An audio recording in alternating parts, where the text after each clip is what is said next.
Assalamu alaikum hörmətli görürmənlər. Şərq Türkistan Təşviqat Mərkəzinin Köngüldəki Sözlər proqramımıza xoş gəldiniz. Bugünkü proqramımızda Şvetsiyaga ən qədim müqəddəm kelgan peshqadam akimiz Farruq aka bilan Shvetsiyadagi diniy va ijtimoiy ishlarni qanday qilib yuksaltirib bo'ladi degan haqda suhbat edib boramiz.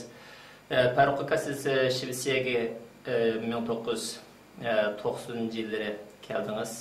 Təxminən 20 yıl jarayonida o'sha Shvetsiyada qon tarınızı tüküb bir tarafdan oilangizdagi bolalarni yaxshi tarbiyalab, ularni bu jamiyatga ijobiy yerlashtirib ishga o'rlashtirgan bo'lsangiz, ikkinchi tarafdan umumyüzde Uygurlarning bala vaqtlarini o'zingizning balasining o'rnida ko'rib, ularga maktab ochdingiz, siyosiy faoliyatlarni uyushtirib, ularning siyosiy ideyasini ochdingiz. Endi shundaq xizmatning davomlashishiga ergashib bu yerda Shvetsiya Uyg'ur komiteti qurildi, Shvetsiya Uyg'ur ma'rif uyushmasi qurildi, Inondikin Taklimakan Islom madaniyat markazi qurildi.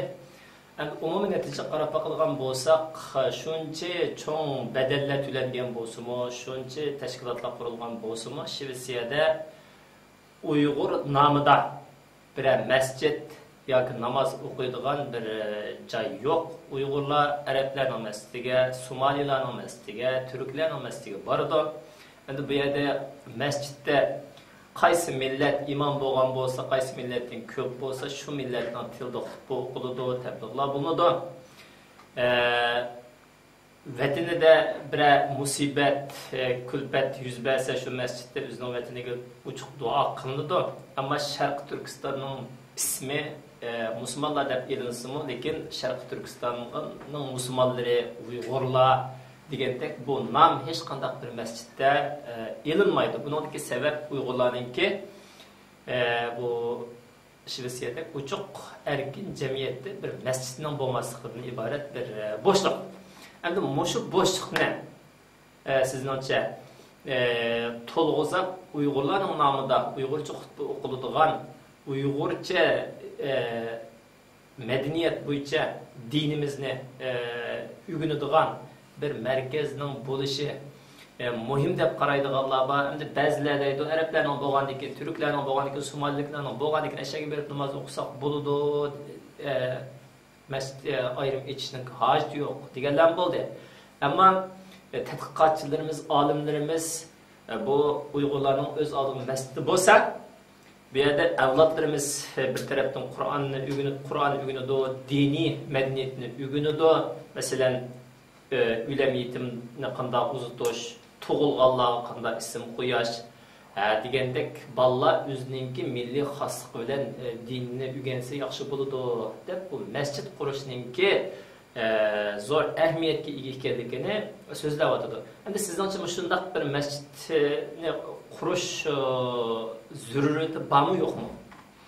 Assalomu alaykum, hurmatli jamoat. Alhamdulillah, biz Müslümanız. Bunun bilen elbette faxrlanamiz. Hani bu itqan gaplarimiz nayeti idetlik gaplar bo'lyapti. Chunki bizniki Uyg'ur jamiyati bu yerga kelganiga xeyli yillar bo'ldi. Bundan keyin albatta ko'p odam keldi deb hisoblanadi. Chunki hozirgi sharoitni hisoblasak, masalan, ko'chmanlar keladi. Endi hozirgi sharoitda masalan oz bo'lsa-mu baribir kelyapti. Endi bular endi albatta ko'p mashaqqatlik hayotlarni beshidan kechirganlar.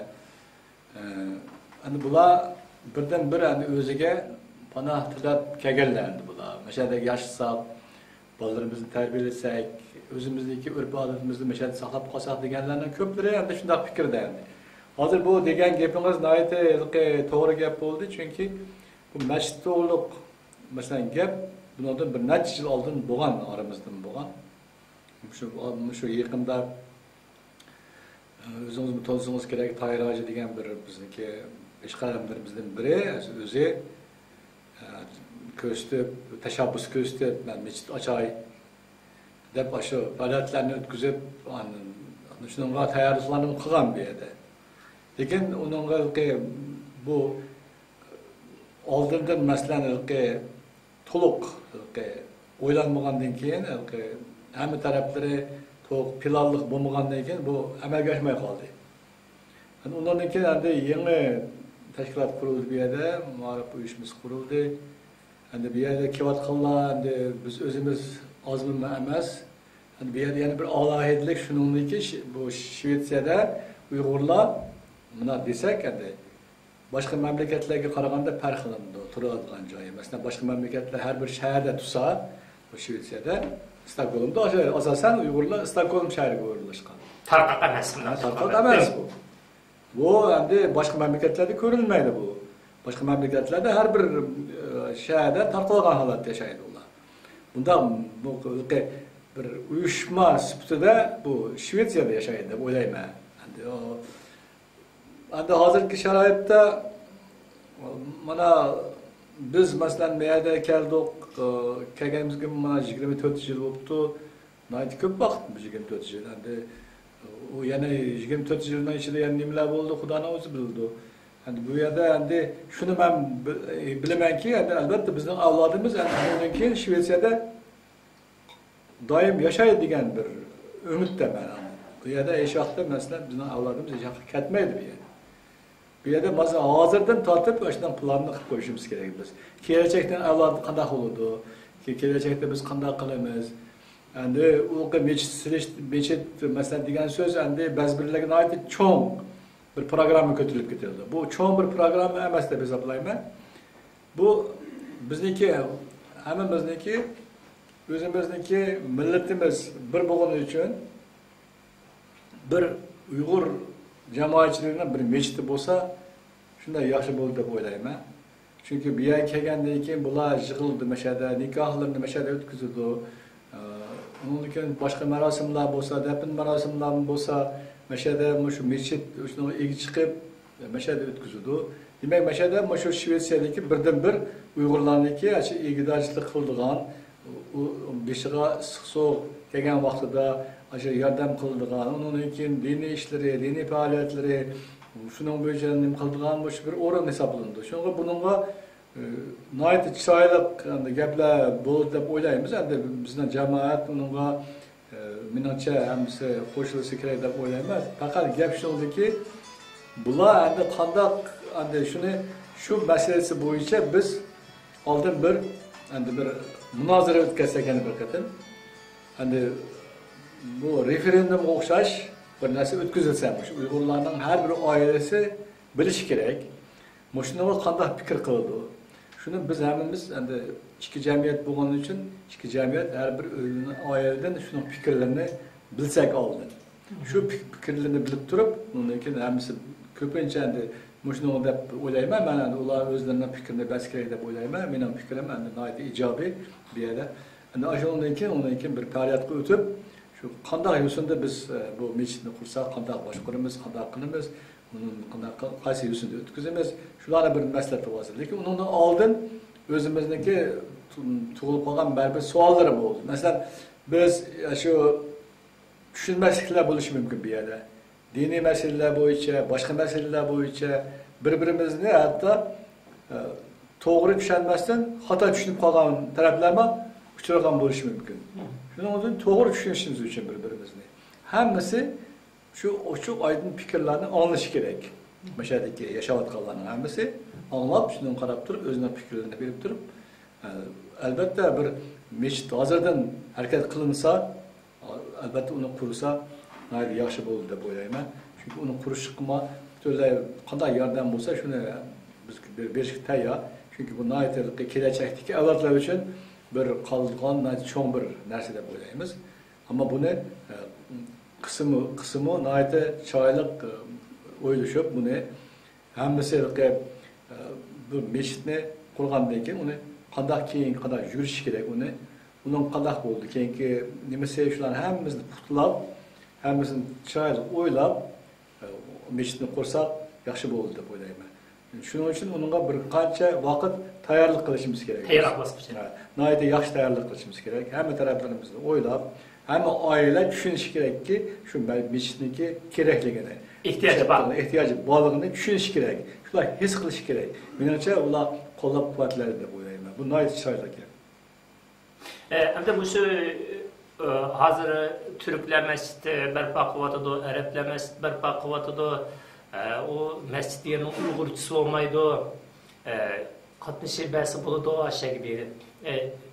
Deyilgen fikirler mi var mesela nemede?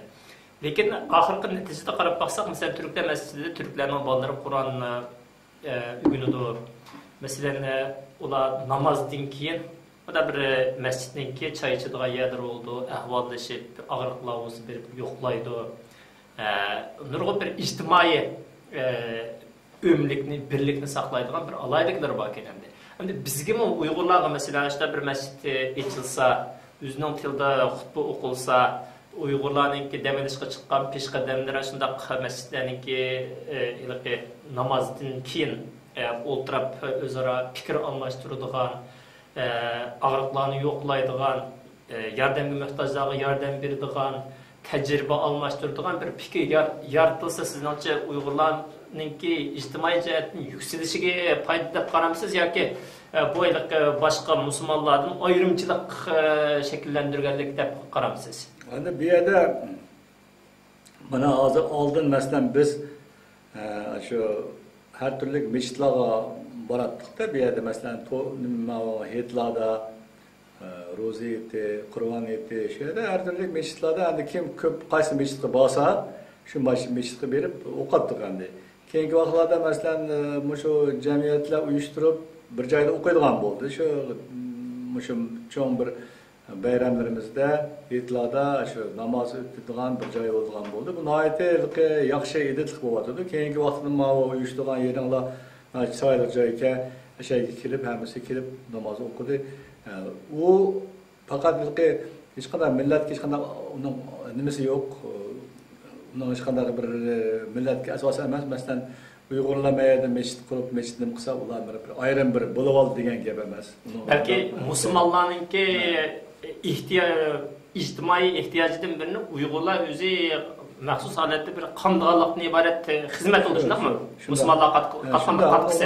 Faqat diniy taraflari emas, uningki ijtimoiy taraflar bor, bu yerda turmush masalalari bor, nikoh masalalari bor, sunnat to'y masalalari bor. Uyg'urlarniki o'ziniki boshqacharoq o'tadi, boshqalarga o'xshamaydi. Shularni hisobga olgan holda, ashtaq bir masjid ashuna bo'lishi kerak. Uni qilsak bo'lmaydi. Agar buni qilmasak, bizniki keyingi avlodlarimiz bizni albatta kechirmaydi ular. Chunki keyingi avlodlarimiz biz yaxshi umid qilishimiz kerakki, keyingi avlodlarimiz mashada bizning keyingi qoldiganlar texmi yaxshi yuksaltirdi bu ishni degan biz umiddamiz. Shundan haqqimizmi bor shuni deyishga. Chunki ular mashada o'qiydi, mashada ko'rindi, mashada nima qildi, lekin o'zining millatini ular unutmaydi o'sha vaqtida. Boshlar uningkin maytiliqi bizning cho'ng ishlarni qildi desak, xatolashmaymiz.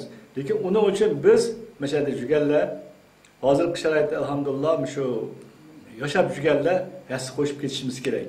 Shuni qandaqdir bir cho'ng bir ish ko'masdan uni voy bu bo'lmaydigan ishga bu men masalan palonchi yetib turman.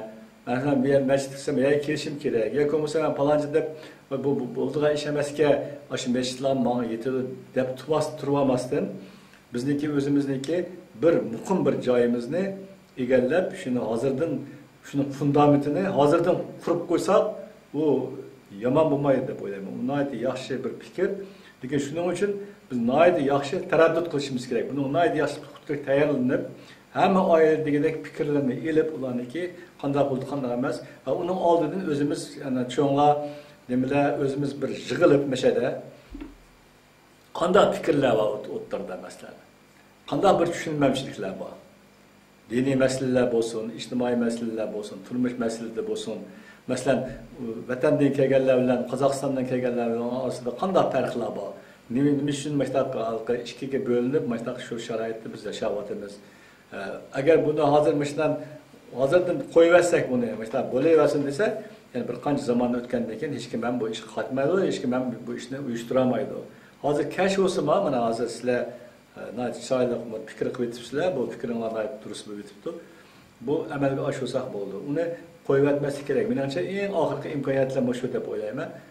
Shu imkoniyatlarni biz hisobga olib, shu vaqtda biz chiroyli bir ish qilib olsak, kelajak avlodimiz uchun bir chiroyli ish qilib ketgan bo'lamiz. Chunki ko'ryapsiz. Masalan, biz kelganimizga 24 yil bo'libdi. Sizning kelganingizga mana 8 yil bo'ldi deb o'ylayapsiz. Bugun kelganda ko'rindi. Bolalarni masalan yigitlarga yaqinda keldi, lekin balanchilik ketdi. Atugün balanchilik kutadi. Xudo xolasa endi har kim o'zining shu ömrni kechirgan gap, lekin biz boqiy emas, buni nazarda tutishimiz kerak endi. Masalan, birinchi qitim mashaga Uyg'urlarning kelganiga masalan, 29-yil, 30-yillar kelibdi-ku. Uyg'urlar bu yerga. Qancha yil o'tib ketdi hozir? Az qolganda bir 70-80 yil o'tib ketdi Uyg'urlarning kelganiga. Lekin ular kelib mashada endi o'z-o'zidan yo'qolib ketibdi oz bo'lgan sababidan. Endi biz endi hech qancha undan bo'lmasligimiz kerak deb o'ylayman. Biz astoydil shu o'zimizning dinini, o'zimizning madaniyatimizni, o'zimizning urf-odatimizni mashada umumiy ravishda saqlab qolishimiz kerak. Buning uchun mushu bir markaz bo'lib hisoblanadi deb o'ylayman. Chunki hammamizni qo'shtirdi. Din deganda hammamiz bor bu yerda. Dinda hammamiz alhamdulillah hammamiz musulmon, hammamiz endi shu biriga bizni yig'ilgan shu mashada endi birdan bir asos shu din bo'lib qolyapti mashada. Bizning dinimiz, bizning urf-odatimiz, boshqa narsalarimiz bo'lib qolyapti. Shuning uchun bu yerda endi hech bir to'solg'a keladigan bir narsa yo'q bo'lsa kelibdi. Hamma oila endi xo'p deb unga javob berish kerak deb o'ylayman, lekin uning oldin tayyorgarligini qilib, uniki yaxshi nimalarni qilib, uniki uni o'ttirib qo'ysak, hamma bir oila o'zining fikrini aytsa, shuni qarab turib ish qilsa. Sizning bir sizga o'xshash jamiyat oqsoqollari, peshqadamlardan bir guruhga inandaki şu teşkilat aktif faaliyet kılayotgan faaliyetçilerden bir neçe vekil öy berip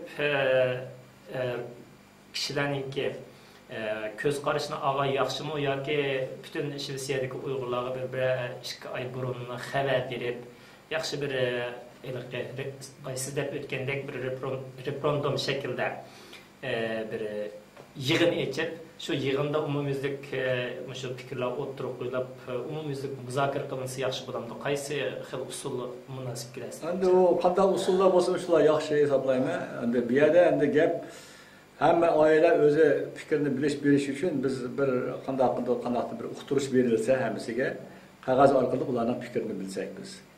Shu qog'oz tarqalsa shu oilaga, uningki u oila o'zining fikrini yozib, ashunga qanday fikri bor o'ziniki shuni yozib avati bersa. Ana shuni endi shu kampaniyani amalga oshirish kerak endi shuni.